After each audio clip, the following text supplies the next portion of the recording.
इस दुनिया में बहुत ऐसे लोग हैं जो खुद को किसी से कम समझने लगते हैं। जीवन में बहुत सारी घटनाएं घटती रहती हैं जो ज्यादातर असफलता और सफलता के बीच की होती है।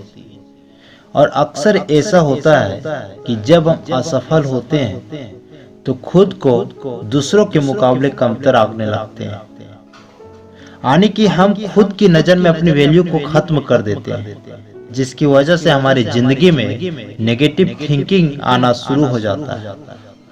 लेकिन क्या आपने सोचा है कि जिस इंसान को ईश्वर ने बनाया है उसकी वैल्यू भला कैसे कम हो सकता है? एक असफलता या सफलता से पूरे जीवन के पैमाने तो नहीं लिखे जा सकते। तो फिर हम इन सब बातों को समझ क्यों नहीं पा रहे हैं? जिंदगी में आज हम असफल हैं, नाकामयाब हैं, लेकिन एक ना एक दिन हम तो सफल होंगे, कामयाब होंगे। कोई भी इंसान माँ के पेट से सफल होकर इस धरती पे नहीं आता। सभी को इसी धरती में रहकर इस सफलता हासिल करनी होती है। तो चलिए एक छोटी सी स्टोरी के माध्यम से हम समझने की कोशिश करेंगे कि अपनी वैल्यू को किसी भी हाल में, किसी भी परिस्थिति में कम नहीं कर सकते हैं। किसी एक मंच पर एक बहुत बड़ा सेमिनार चल रहा था, तो लोगों को मोटिवेशनल थॉट्स बढ़ाने के लिए वहां एक वक्ता आया और फिर लोगों को मोटिवेशनल स्पीच देने लगा। और इसी के दौरान उस व्यक्ति ने अपने जेब से 2000 रुपये का नोट निकाला और लोगों से पूछा कि इस नोट की वैल्यू क्या है। तो सभी ने जवाब दिया कि यह 2000 रुपये का नोट है, इस नोट की कीमत 2000 रुपये। तो फिर इसके बाद उस वक्ता ने उस नोट को नीचे फेंक दिया और पैर से दबा दिया और पूरी तरीके से उस नोट को गंदा कर दिया। और फिर लोगों से वही सवाल किया कि अब इस नोट की कीमत क्या है।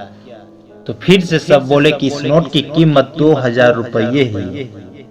इसके बाद उस वक्ता ने उस नोट को पानी के ग्लास में पूरी तरह भिगो दिया और फिर गिले नोट को लोगों को दिखाते हुए फिर से वही प्रश्न किया कि अब इस नोट की कीमत क्या है।